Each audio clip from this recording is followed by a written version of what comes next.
guys, welcome to More Than Missionary. Before we start the show, we have a little disclaimer. We are not licensed psychologists, therapists, life coaches, sex coaches, etc.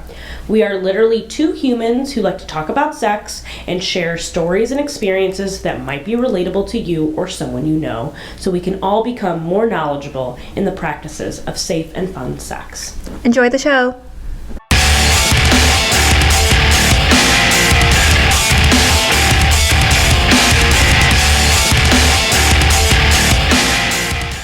Welcome back, everyone. My name is Christina. I'm Ashley. And this is More Than Missionary. Today, we are going to be expanding on our 5 love language series. Last time we talked about words of affirmation, and we're going on to the next love language of quality time, or time spent. That's another way of saying that. And with that being said, Ashley, I'd like you to just kind of go for it, since, like I said before, you've read the book, you have it very annotated, and I would love to hear what you've learned while reading this. Tell me why when you're like saying that, I was like, all I could think about in my head, it's like the ADHD brain. I'm about to dive in. Oh, I'm about to dive in. But really, just dive right in. Okay. So quality time is basically just undivided attention. So quality time is actually my number one love language. For me, it's not necessarily always about the undivided attention, though. Like you said, I have black cat energy, so I'm very much good with being with somebody who is doing their own thing while I'm doing my own thing. I think my favorite thing in the world is that, because I genuinely appreciate a partner who has their own hobbies, has their own, things, because I have a lot of hobbies myself. So I love, like when my partner plays video games and I'll lay on them and, I'm reading a book or something. Yeah. So, but quality time also looks like, speaking to each other and having good eye contact and things like that. Mm-hmm. Absolutely. So one thing that I did right in here that has something to do with not just quality time, but all of the love languages, but it was specifically brought up in this one. In this chapter was meeting someone's love language equals fueling their love tank equals feeling secure in the relationship. I like that. Can you read that again? Meeting someone's love language is equal to fueling their love tank, which is equal to feeling secure in the relationship. Okay. I really love that. Me too. And there's like other podcasters and stuff that have talked about the fueling the love tank, and that's a big thing. Is sometimes you're not going to be 100 and 100. Sometimes somebody gives 80 and somebody gives 20, and sometimes it's 75-25, and it always varies. But yeah, ebbs and flows. Yeah, absolutely. Yeah. So, words of affirmation versus quality time. I wrote down here that coming from a place of sympathy, understanding your partner, affirmations is speaking, where quality time is listening. Yes. That is, I love that. I think that listening is actually one of the hardest things somebody can do to be a good conversationalist. Oh, God, yeah. I think it's so easy to speak. It's so easy to talk. It's very hard to listen. Yeah, especially because a lot of people, majority of people, I've done it too. It's like you talk. It's like you're waiting for the other person to finish speaking so you could talk. Yeah. And it's, thank God for therapy. That's all I gotta say. Thank God for my therapy sessions, because that's been something I've had to work on, right? Oh, yeah. Actively listening.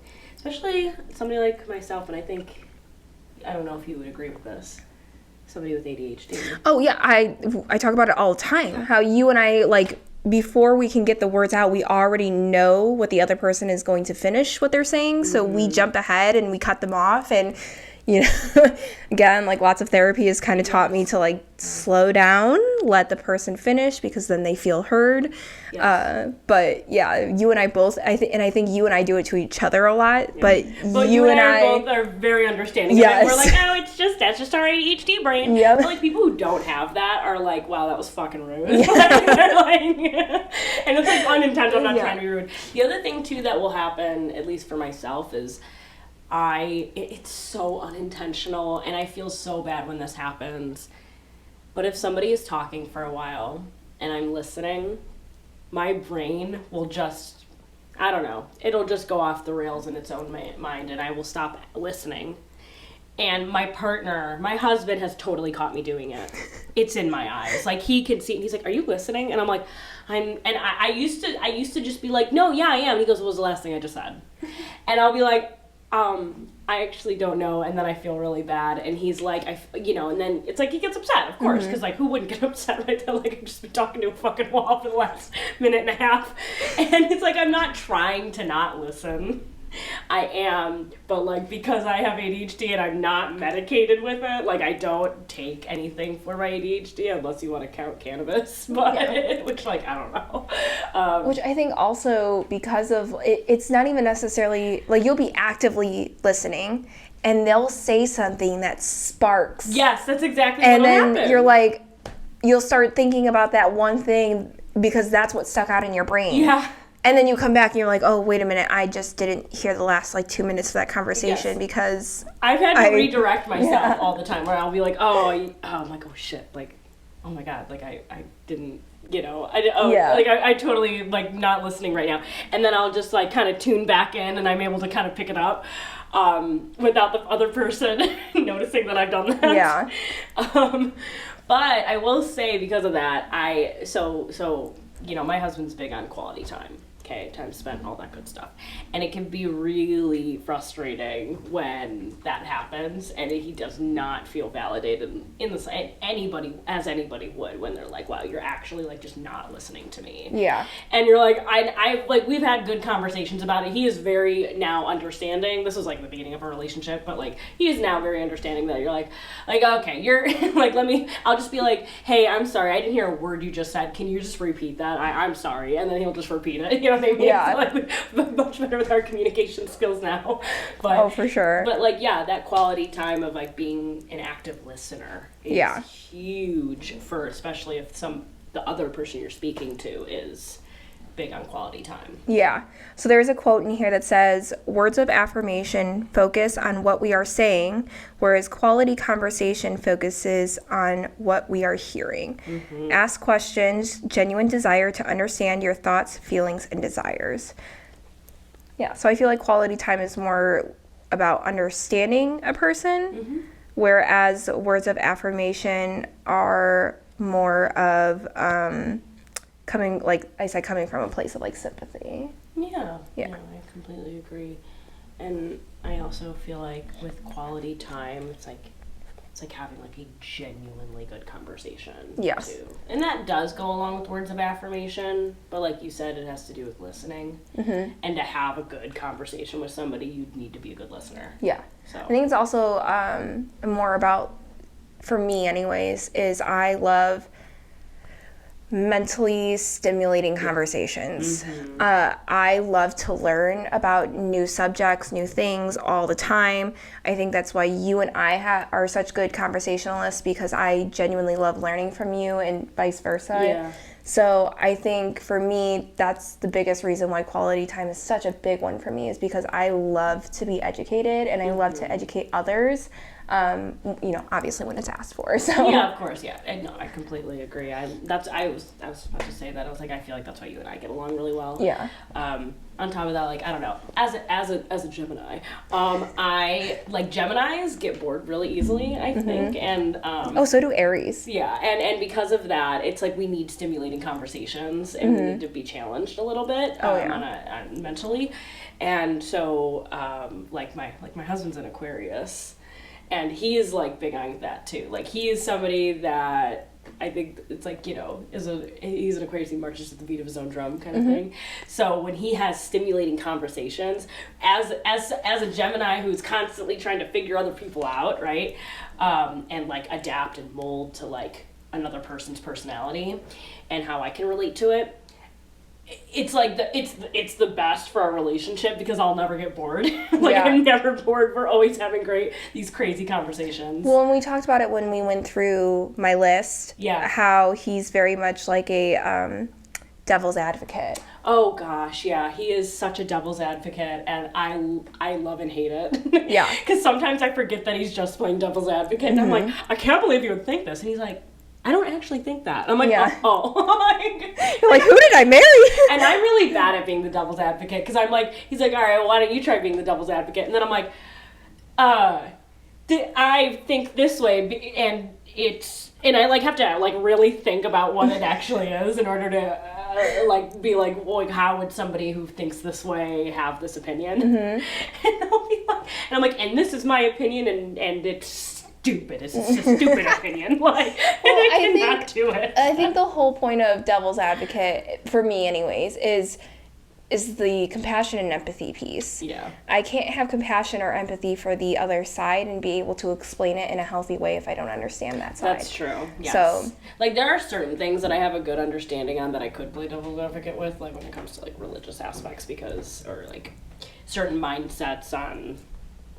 I don't want to go into politics, but certain political mindsets, because I was that at one point. So it's like, okay, I can understand those things, but then there's like other things that I'm like, why would anybody do that? Like, why would anybody do it? This just makes no sense. Yeah.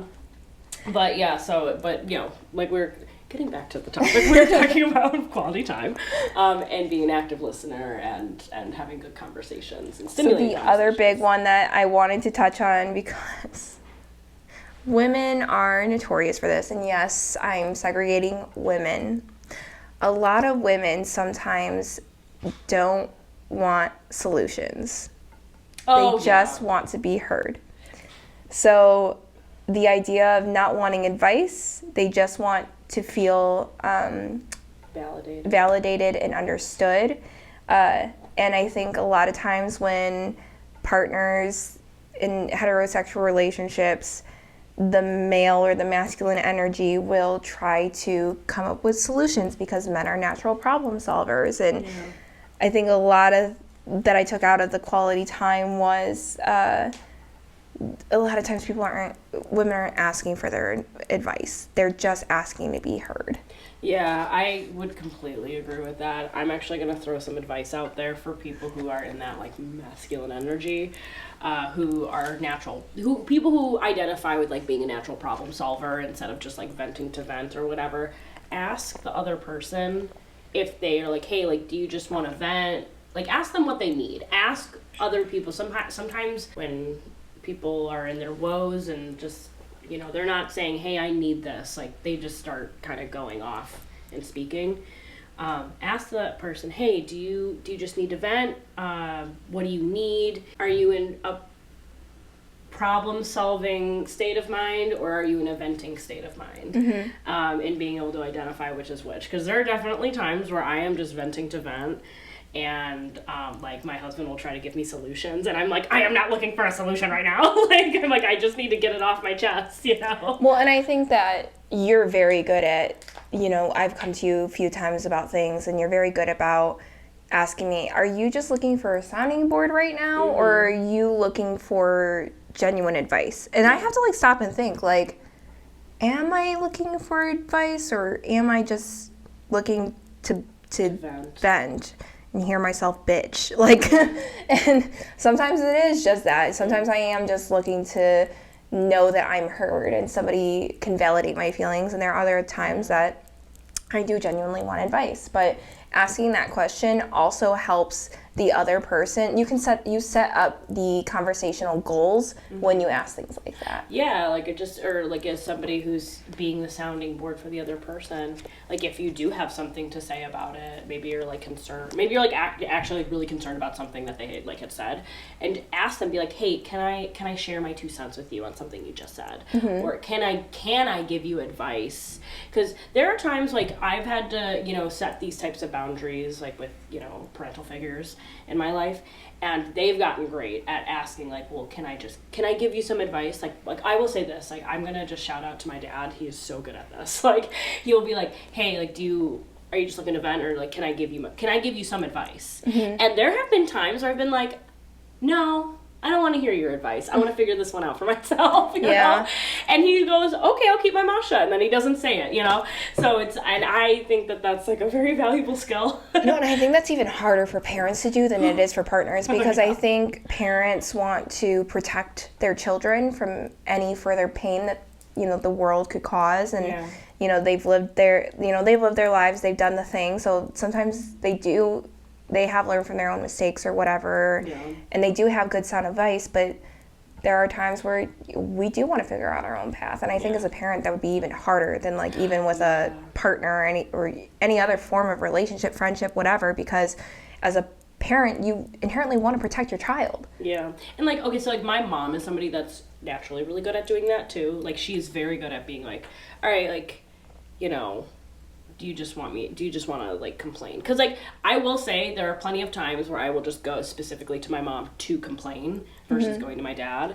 And not that I complain to both of them, but like, there are times where like there's certain things where I like want to go to one or the other. Mm-hmm. And it's kind of crazy how both of them have gotten to this point where they're really good at asking me now, because they know it's really going to irritate me if they just give me unsolicited advice on things. But it is hard, I feel like, as a parent. I'm not a parent yet, but I can only imagine that being very difficult. Being a parent is above my pay grade right now. Good. I mean, I was like, as a nanny, like, 'cause I'm a nanny. Oh, yeah. Yeah, I can totally picture why that would be very difficult. Oh, yeah. And we've talked that I used to nanny, and it was, that shit was hard. Like, this shit's hard. Like, it's not easy. It's fun, though. Constantly proactive of, the choice of words and things like, it's so difficult. You have to use, I will say this about the 5 love languages and, like, my career is, like, being a nanny. There is so much like you have to really apply a lot of stuff from this book to like children as well, and being able to like communicate well with them, and vice versa to you. Anyway, sorry. This is like a sex podcast. I shouldn't be talking about this, but this podcast is for 18 and older. It's 18 and older, yeah. If you're one of the parents that I am for. Just turn this off. There are 2 main dialects for quality of time, and that is quality conversation and quality activities. Mm-hmm. So for, quality conversation, that's what we already kind of discussed, that's actively listening while actively contributing information to the conversation that's going to stimulate that person.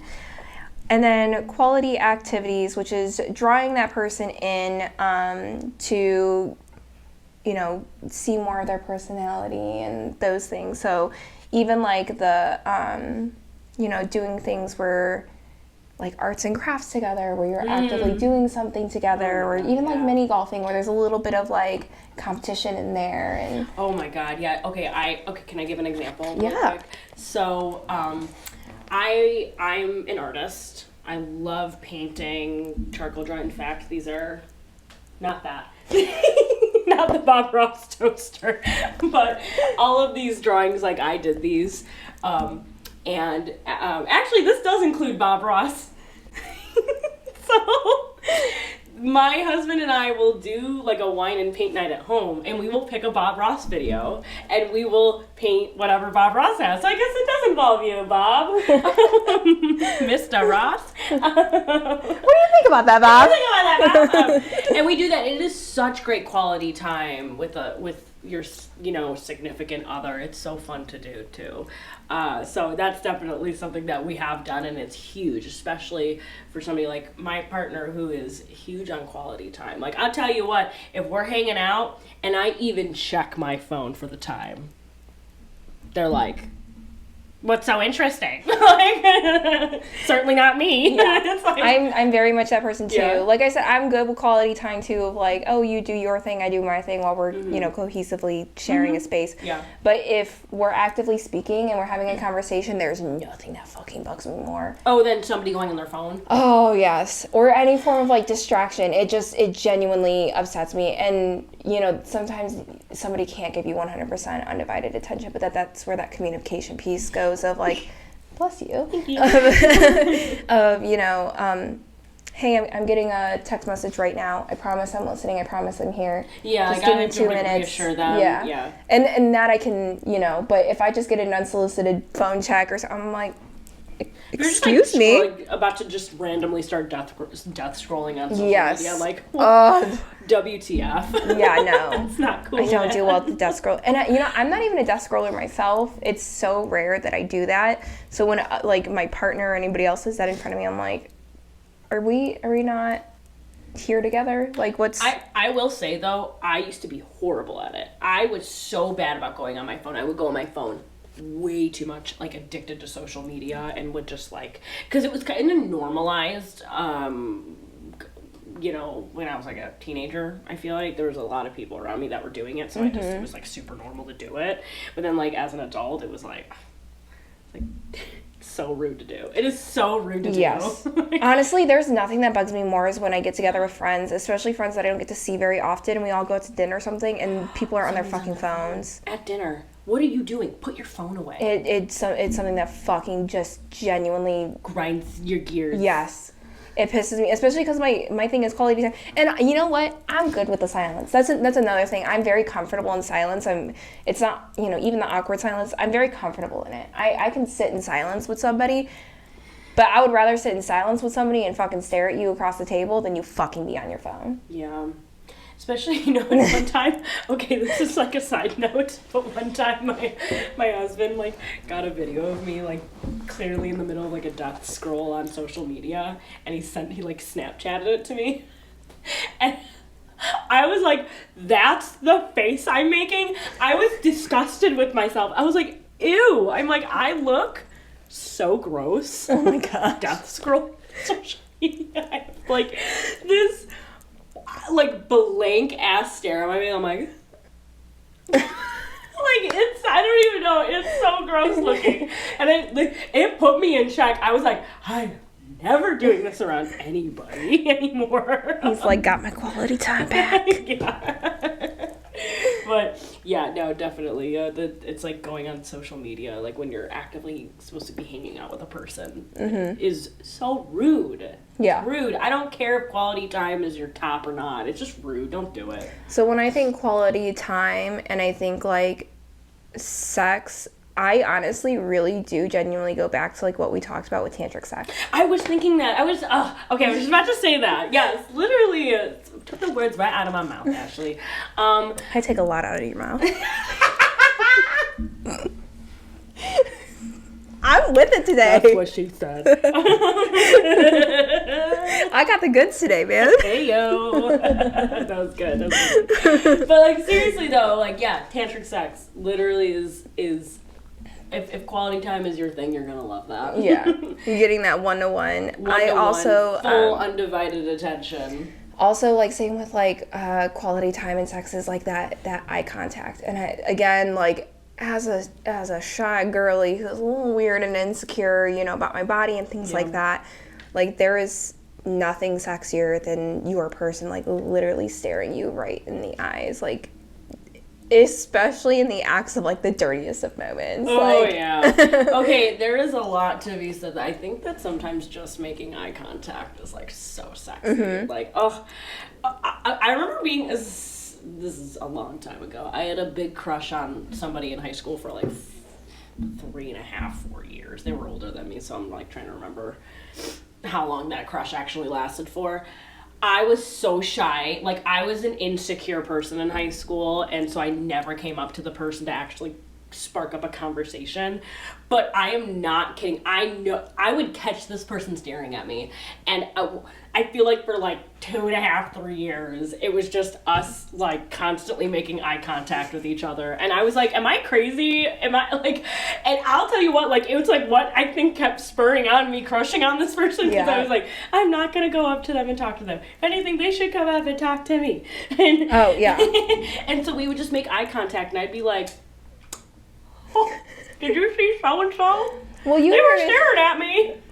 Even you were saying like when during the winter time when you and Gabe would like smoke in the bathroom and y'all would just like kind of undress each other with your eyes. Constantly making eye contact with each other. Yeah, oh my god, yeah. Like, I mean, nothing would happen at the time, but it was like eventually the tension just built up to the point where something did happen, and it was like that tension building with the eye contact is the chef's kiss. But that's definitely like, yeah, part of quality time is that sometimes just it's just unspoken eye contact. Yeah. I think also with the quality time is setting the time aside, I mean sexually, setting the time aside too. I think there is nothing more romantic in a sexual relationship when you both kind of decide, hey, let's not get out of bed today. Let's just spend all day in bed and just be lazy. Yeah.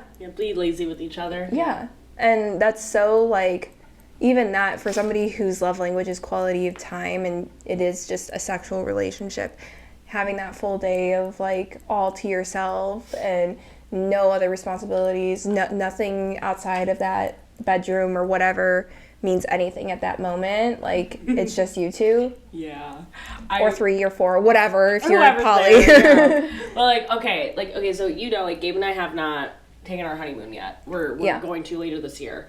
I am so excited, not just because for obvious reasons of, like, what happens on somebody's honeymoon, but, like, I'm so excited to just, like, spend on like all of that time with him. Like that's obviously why people go on a honeymoon. They just say, oh, you're in the post wedding bliss, right? Things like that. Well, we couldn't do that right after the wedding. Okay, weddings are expensive, people. Okay, just get eloped.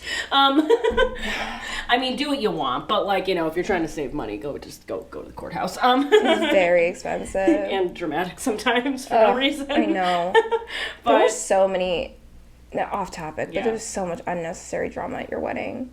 Oh my god. It was all handled very well. It was handled well, yeah. It was just like, it was so weird because it was like things that I wouldn't expect to be dramatic. Like, it was like out of everything, it was like, why is that the drama that popped up? And I don't think, like, I don't think I tried to spur any of it on. Like, it was like. No.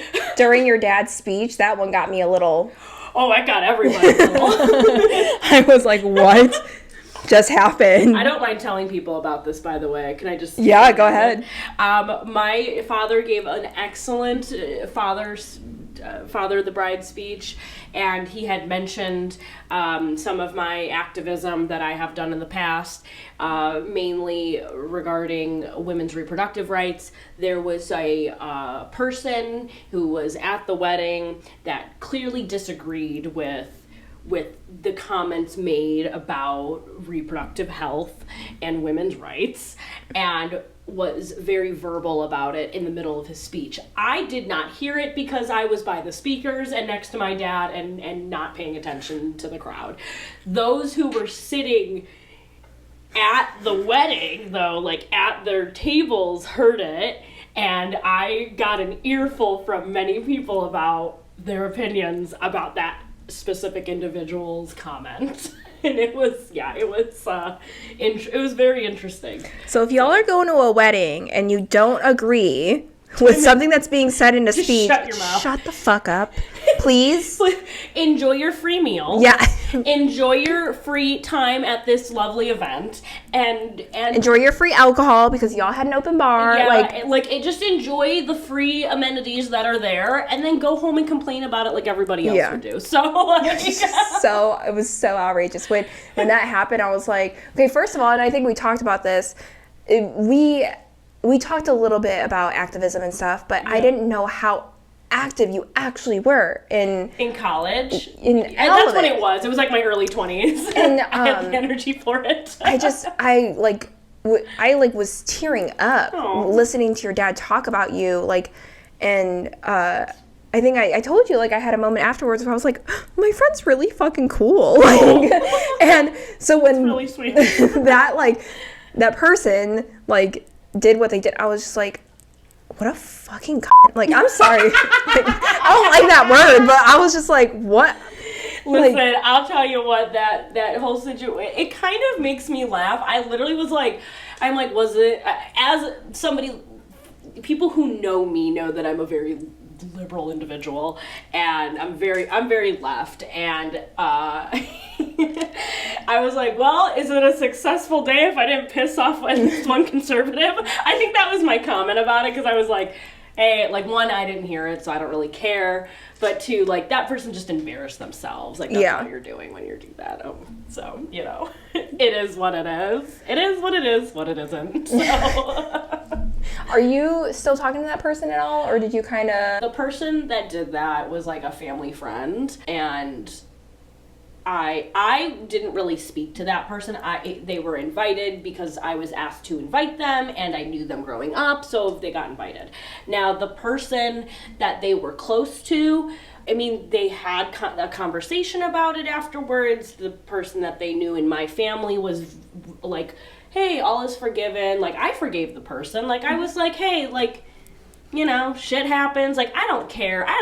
Like, the only thing you did was embarrass yourself. Like, just own up to it and move on. Who gives a shit, to be honest?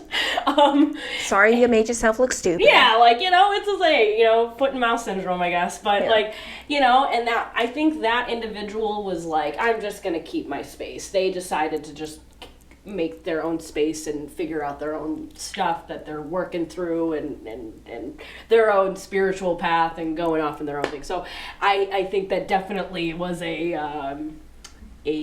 straw that broke the camel's back situation in regards to relationships with this individual. I mean, like, I got an apology. Like I said, like, I got it and was like, okay, like, it was like, I don't care. Like, so... But yeah, anyway, there's that little side story. You were also, like, a very good bride. Like, I mean, we've been in the wedding industry, as you know, for so long. And, like, I've done so many bridezillas, hair and makeup and everything else. And, like, there was a lot of, things were running late and blah, blah, and this happened and this happened. You were very just, like, chill as a cucumber the entire day. Like, whoa. And I wasn't even high. I didn't smoke weed until the end of the night. Yeah, so. You were just like, well, whatever happens is going to happen. And you know what? It was one of those things where I was like, hey, like, I have done my prep work for this day. I planned my entire wedding, and it was all that. And it was like, whatever's going to happen is what's going to happen. And at this point, I don't have the control over it. Yes. Everybody else that's in charge of the things that they're in charge of, they're responsible for. I'm just here to get married to my husband and enjoy my time with him and try to remember every bit of the day that I can. I wish all brides would be like that. They would make their own days so much better if they were like that, but, You know what? Hey, some people just, I've had a lot of therapy under my belt, so it's like, it was a lot of conversations before my wedding day that I was able to have with my therapist about a lot of stuff, but yeah. Anyways. That was got way off topic. All the wedding stuff. All the wedding stuff. Yeah. So, do you have anything else to add about quality time? Because, I mean, it is your partner's number one love language. So, do you have any advice for the peeps? I guess my main piece of advice would be, kind of already said it, but I'm going to say it again. Don't be on your phone when you're with the person. Be with the person, okay? Sometimes, like you said, sometimes just being lazy with the person is just the best, right? There are other times where I like planning things. I like doing that kind of stuff. So, I think birthdays, holidays can be really important to those individuals, and making it a priority to shower them with love and quality time with them is really important. Like, for my husband's birthday, I surprised him. Not everybody likes surprises, but he does, so I was eager to do this. So I surprised him by going into the city, and I took him out to dinner, and then we went to an acrobatics show that him and I have never been to a show like this before. And we went to the show. He had no idea about it. He just knew we were doing something. And we did that. And then we went to a bar and like a bunch of his friends showed up, that were in the city and came to hang out. And it was like, he loved spending his time doing that, like, because it was just our undivided attention, and then being able to bring all of his friends there. I remember one year for his birthday, I took him. This is to this day, he says it's probably one of his favorite birthdays he's had. It was during a snowstorm too, which I think really for him meant so much, because I drove and we drove up to the Wisconsin Dells together. It was supposed to be a 2.5 hour drive, and it ended up being 4.5 hours because of traffic. And we just got drunk in the pool in the adult bar area at the pool, and just hung out. And then we ate Domino's pizza because it was the only thing open at midnight. Yeah. And we just it was just undivided quality time with each other. And that's the type of stuff that's so memorable with those that have that as their main love language. So yeah, that quality time, like I said, don't be on your phone. Try to be more thoughtful about how you're spending your time with the person, actively listening to that person.